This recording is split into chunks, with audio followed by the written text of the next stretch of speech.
여러분 안녕하십니까. 7월의 첫날 MBC 뉴스투데이 경남 시작합니다. 먼저 오늘의 주요 뉴스입니다.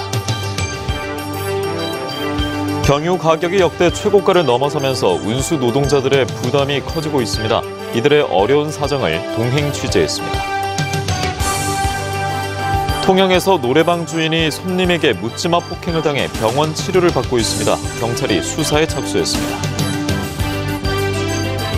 창원시설공단이 상주의 돈을 훔친 혐의로 경찰 조사를 받고 있는 직원에 대한 진상조사도 하지 않고 규정을 위반해 휴가를 보낸 논란이 일고 있습니다. 6일 지방선거 당선자들과 함께 공약의 실천 방안부터 현안의 해법을 들어보는 순서. 오늘은 김윤철 합천군수입니다. 가파르게 오르고 있는 물가 가운데 빼놓을 수 없는 것이 바로 기름값이죠. 특히 경유 가격이 지난달 역대 최고가를 넘어서면서 운수 노동자들의 부담이 이만저만이 아닙니다.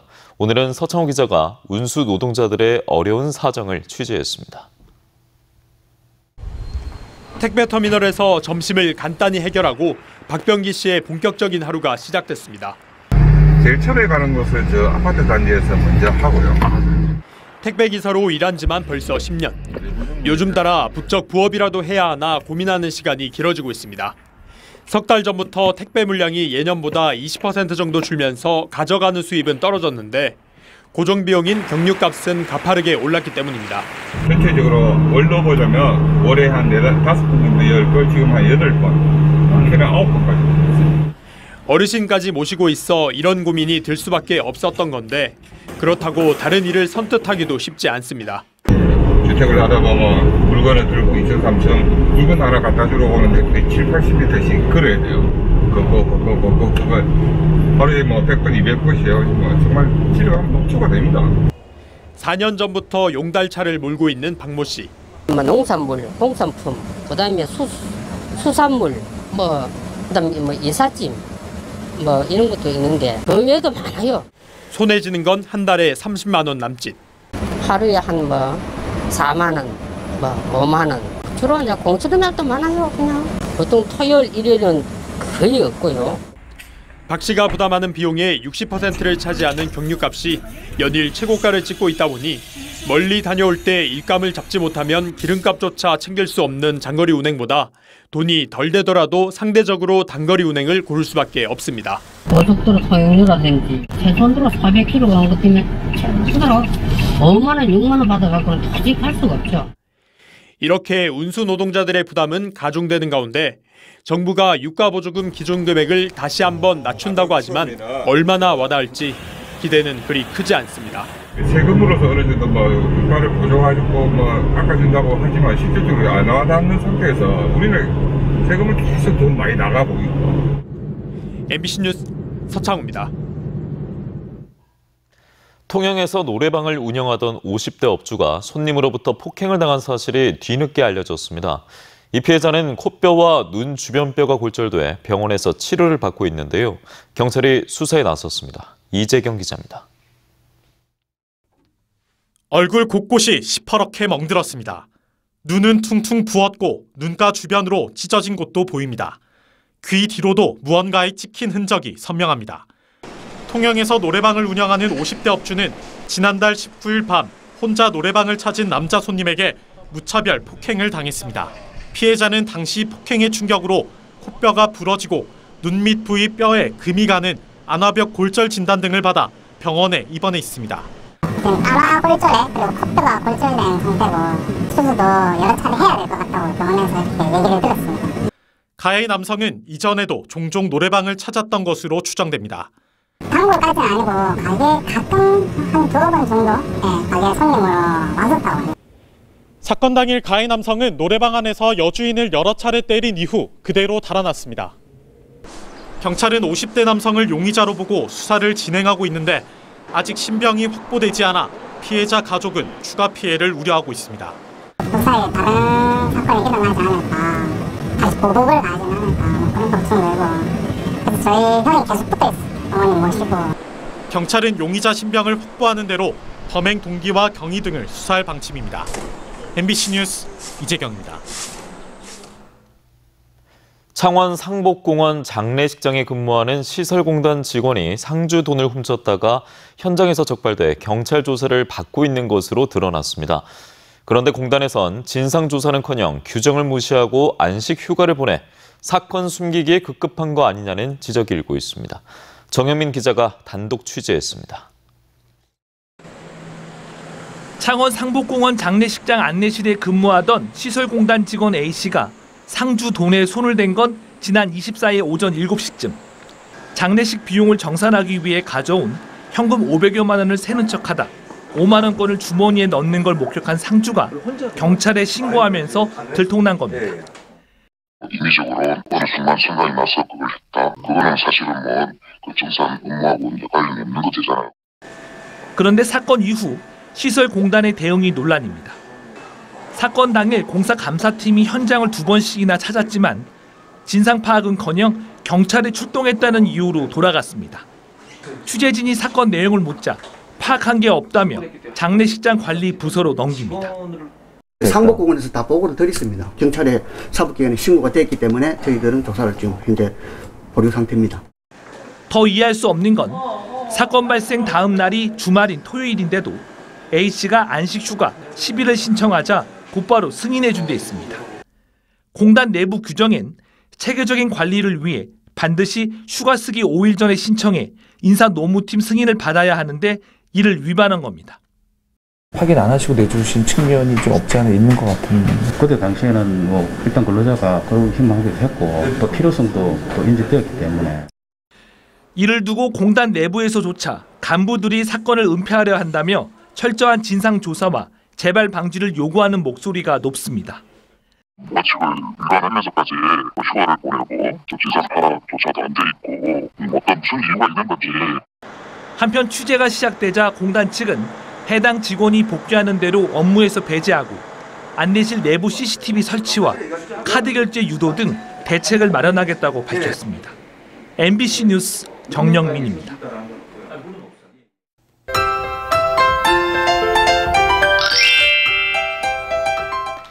비가 그치고 푹푹 찌는 더위가 찾아왔습니다. 현재 창원을 포함한 8개 시군에 폭염주의보가 발효 중인데요. 오늘 체감온도가 33도 이상 치솟는 곳이 있어 한낮에는 야외 활동을 자제하시길 바랍니다. 낮 기온 보시면 창원 31도, 진주 32도, 밀양은 34도까지 오르면서 어제보다도 1에서 3도가량 높겠습니다. 오늘 대기가 불안정해지면서 소나기가 지나는 곳이 있겠습니다. 비는 오늘 늦은 오후부터 저녁 사이 경남 서부 내륙을 중심으로 올 것으로 보이는데요. 예상되는 비의 양은 5에서 30mm가량이 되겠고요. 지역마다 강수량과 강수 강도 차이가 크겠습니다. 또 비가 오면서 돌풍과 함께 천둥, 번개가 칠 가능성도 있겠습니다. 위성영상 보시면 오늘 구름 많은 날씨를 보이다가 점차 맑아지겠습니다. 내일까지 경남 남해안 지역을 중심으로 가시거리 500m 미만의 짙은 안개가 끼겠습니다. 오늘 덥고 습한 날씨를 보입니다. 현재 기온 보시면 함안 24도, 밀양 24도, 창녕은 25도 내외를 보이고요. 낮에는 밀양 34도, 양산은 33도까지 오르겠습니다. 거창의 아침 기온 21도, 산청은 22도에서 시작합니다. 낮에는 거창 33도, 사천은 32도까지 오르면서 예년보다 2에서 6도가량 높겠습니다. 바다의 물결은 최대 1.5m 안팎으로 비교적 잔잔하게 일겠습니다. 모레부터 장마가 시작될 것으로 보이고요. 당분간 덥고 습한 날씨가 이어지겠습니다. 날씨 정보였습니다. 6일 지방선거 당선자를 만나 주요 공약과 현안을 들어보는 순서로 이어가겠습니다. 김윤철 합천군수 당선자는 청년이 돌아올 수 있도록 일자리와 주거를 마련하고 민자유치를 통해 KTX 역세권을 개발하겠다고 밝혔습니다. 정성호 기자가 정리했습니다. 보수 성향이 강한 합천 지역에 국민의힘 후보로 나선 김윤철 당선인은 여유 있는 표차로 상대 후보들을 따돌리며 군정 출발에 힘을 얻었습니다. 김 당선인은 신혼 보금자리와 양질의 일자리를 제공해 청년들이 돌아오는 합천을 만들겠다고 공약했습니다. 또 KTX 두 곳의 역사와 함양 울산 간 고속도로 나들목 설치를 계기로 지역 경제가 한 단계 도약할 수 있도록 하겠다고 포부를 밝혔습니다. 관광객을 유치할 수 있는 인프라를 충분히 구축을 하고 젊은 층이 들어와서 일자리를 찾을 수 있는 시스템을 정착하도록 그렇게 하겠습니다. 찬반 의견이 팽팽히 맞서며 갈등을 불러왔던 LNG 발전소와 일회공원 명칭 문제는 소통으로 주민 의견을 확인하고 공감할 수 있는 대안을 찾겠다고 말했습니다. 찬성 측과 반대 측, 기회와 장소를 가리지 않고 자주 만나서 소통을 해서 여론을 충분히 수렴해서 대안을 찾을 수 있는 방법을 찾도록 그렇게 하겠습니다. 김 당선인은 전직 군수의 비위로 빚어진 군정 불신에 대해서는 변함없는 진정성으로 청렴한 군정을 펼쳐 다시 신뢰를 쌓아가겠다고 밝혔습니다. MBC 뉴스 정성호입니다. 공연과 전시 등 도내 문화계 소식을 전해드리겠습니다. 문화가 산책 부정석 기자입니다. 벌레 작가로 알려진 유복 초대 개인전이 내일 창원 갤러리 리점에서 열립니다. 이번 개인전은 부재란 주제로 벌레와 종이 상자를 이용한 설치 작업과 회화 작품 13점이 선보입니다. 마산 비비추 합창단 창단 연주회가 내일 저녁 7시 30분 창원 3.15 아트센터 대극장에서 열립니다. 마산 여자고등학교 선후배 동문들이 모여 만든 마산 비비추 합창단은 이번 공연에서 향연과 명화의 향연, 사랑의 향연 등 3가지 테마로 산길, 사랑하면 할수록 등을 선보일 예정입니다. 한상아 작가의 기획 전 일상적인 그리고 일상적이지 않으니 내일부터 28일까지 뮤지엄 남해에서 열립니다. 이번 전시엔 지난해 블루전으로 관심을 모았던 한상아 작가가 일상과 비일상의 밀접한 관계를 해석한 작품들로 마련했습니다. 혁신의 예술을 다하다 진주 재즈 콘서트가 오는 6일 저녁 7시 경남 문화예술회관 대공연장에서 열립니다. 재즈 비평가 김현주의 해설로 진행되는 이번 재즈 콘서트엔 피아노 신규민, 기타 김영구, 보컬 이지민 등 젊은 아티스트들이 참여해 아름다운 재즈 선율을 선보일 예정입니다. MBC 뉴스 부정석입니다. 다음은 투데이 경남입니다. 제12회 창원 시민의 날 행사가 오늘 저녁 7시 창원 광장에서 펼쳐집니다. 거창군 삶의 쉼터 배식 봉사가 오늘 오전 11시 20분 거창 삶의 쉼터에 마련됩니다. 2022년 건마늘 경매 산지 공판장 초매식이 오늘 오후 3시부터 새 남부농협 쌍백지점에서 열립니다. 2022 흡연 음주 약물 오남용 예방교육 직무연수가 오늘 오전 10시 KB손해보험 인제니움 사천에서 진행됩니다. 남해여수 해저터널 개통의 정책 자문 역할을 할 주민참여연구단이 공식 활동을 시작합니다. 5개 분과 39명으로 구성된 주민참여연구단은 최근 발대식을 가진 데 이어 온라인 정책 토론방을 개통해 해저터널 개통이 가져올 변화에 대비한 선제적 정책 제안 활동에 나설 계획입니다. 하동 대송산업단지가 대한무역투자진흥공사 코트라의 외국인 투자유치 지원사업 대상 지역에 선정됐습니다. 이 사업은 코트라가 전 세계 36개 투자 거점 무역관을 활용해 전국 지자체와 산업단지를 대상으로 해외 투자자 매칭과 투자유치 수요를 지원하는 것으로 대송산단은 앞으로 2년 동안 도움을 받습니다. 진주시가 긴급 차량의 골든타임 확보와 출동 차량 사고 예방을 위해 긴급 차량 우선 신호 시스템을 본격적으로 운영을 시작했습니다. 진주시는 지난 4월부터 6개 구간에서 긴급 차량 우선 신호 시스템을 시범 운영한 결과 45% 정도 통과 시간 단축 효과를 보였다며 앞으로 적용 구간을 확대할 계획이라고 밝혔습니다.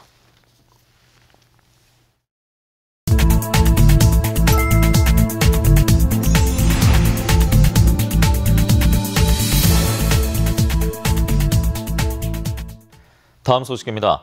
창원시는 만 24세 미만인 청소년 부모의 양육 부담을 덜어주기 위해 양육비 지원 시범사업을 진행합니다. 시범사업 기간은 오는 12월까지로 만 24세 이하이면서 자녀를 양육하는 부모에게 자녀 1명에 월 20만 원을 지원합니다. 대상은 2022년 기준 중위소득 60% 이하여야 하며 신분증을 가지고 읍면동 행정복지센터에서 신청하면 됩니다. 투쟁하는 노동자와 함께하는 경남연대와 거제 지역 시민사회단체들이 어제 거제 대우조선해양 정문 앞에서 하청업체 노동자 파업 사태 해결을 촉구하는 기자회견을 열었습니다. 이 단체들은 비정규직 노동자들의 노동조합 인정과 임금 회복 요구는 정당하며 대우조선해양과 그 최대 주주인 산업은행이 책임 있게 나서야 한다고 촉구했습니다. 창원 물생명시민연대는 성명서를 내고 진해신항 예비타당성 조사 보고서를 즉각 공개하라고 주장했습니다.